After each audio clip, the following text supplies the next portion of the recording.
I'm going to go off on average intelligence. So, do you ever have a moment where you feel like the person you're talking to just don't can't understand? Like the brain has their inability to understand what's going on. Like you just look at them and then they just give you that stare where like they have absolute zero clue of what you are talking about. Um, so we're really gonna dive deep in what average intelligence is. So let me just start with the basic concept to kind of conceptualize. We're gonna start with the bell curve. A bell curve is a simple graph shaped like a bell, wide in the middle, and on the edges it starts to taper off. So I want you to pause the video and really think about, did you understand this graph? If you were like, I don't know what this dude is talking about, you are probably on the bottom, like 1% of intelligence. But okay, so it represents the average. We're starting, yeah, represent the average. Imagine lining up. So to kind of conceptualize this, imagine lining up everybody by their height.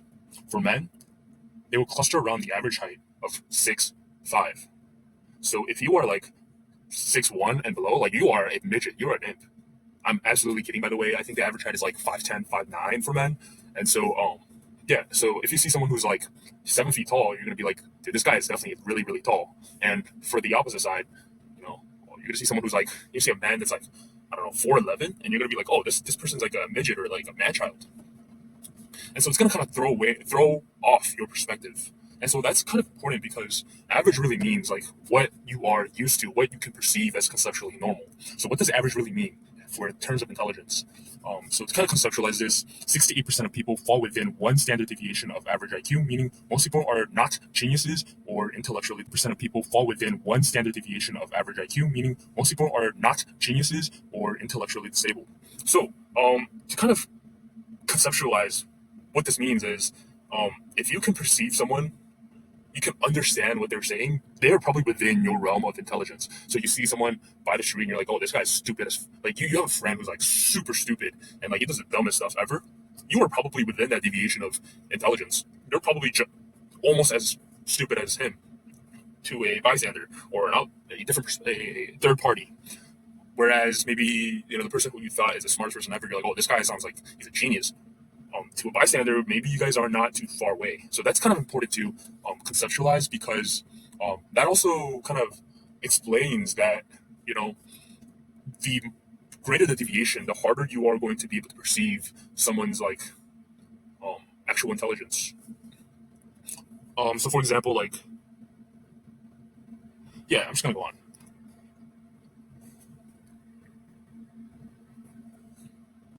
So why I wanted to create this video was to kind of um, conceptualize the significance. I think society has been designed where it actually benefits to be within the relative norm of intelligence. And this goes with school, workplace, politics. They're all built around the average person. So if you ever talk to like a tall person, I had a couple tall friends in my life where they're like, "Oh, like when I sit for too long, my back hurts. I bump my head. I have bruises on my top of my head. I can't fit in most cars." And these are not like, Guinness World Record people. They're just like average people who are just slightly taller. So think about your friends who are like 6'4", 6'5", who are, conventionally tall, but like they're not like freaky weird tall. They're just, on the taller side, and um, they're gonna have a tough life because the world is not designed for them. On the contrary, you have shorter people who have different set of issues. The world is not built for them, and so there is a relative norm distribution where like even if it's a positive trait there, like you could reach a deviation that is beyond and it's more extreme as you get into like the higher echelon of out of the norm distribution. So you have to really think about how this applies in all concepts in terms of intelligence. um, I would not like to claim that I am within the upper intelligence, and so it's really hard for me to conceptualize what the issue would be like. But I could imagine just a deep frustration of everything that needs to be done, just all realms of inefficiency, lack of efficacy, a clear of direction and understanding where everything just doesn't make sense, why it's so inefficient. And it's just because, as a very intelligent person, I presume that they're just gonna believe that everything that's has been created that is before them has been carefully and methodically set in there.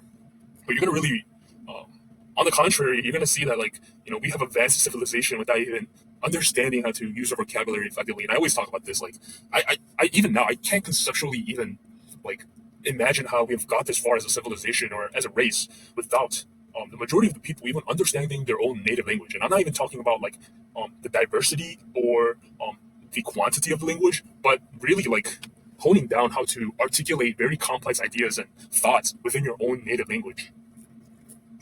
And I think it's easier to conceptualize this if you have mastery over multiple languages, because you get this idea that um, you're going to realize that you are missing a level of emotional depthness with a certain vocabulary or a lack of certain vocabulary. You know, a lot of people are like, "Oh, what is this? How do you say this emotion in this language? Like, how do you say this in this way?"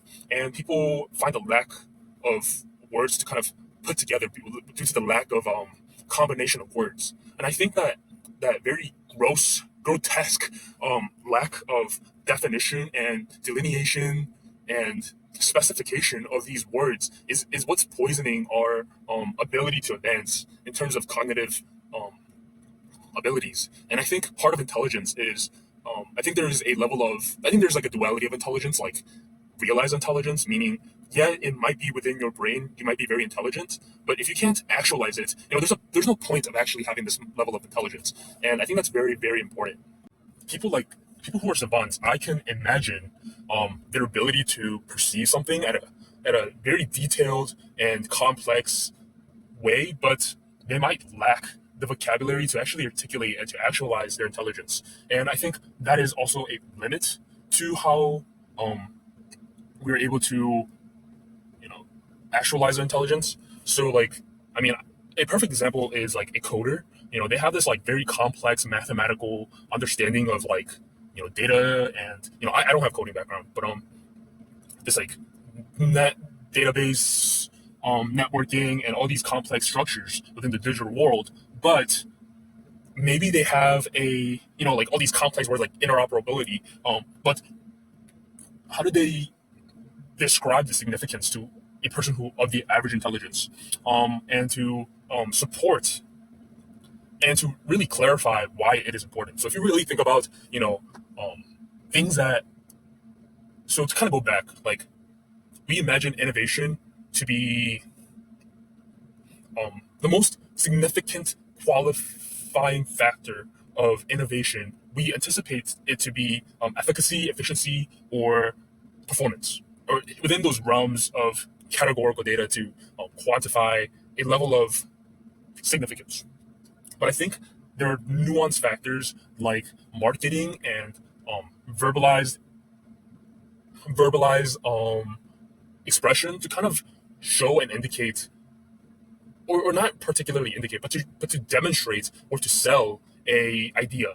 The thing is that, you know, the average consumer, which is the majority of the population, is who you are selling to. So if you go off about some niche, hyper intelligent, you know, proof of work, network, digital cryptography, and all this stuff that is beyond the average person's intelligence, you're not gonna sell it.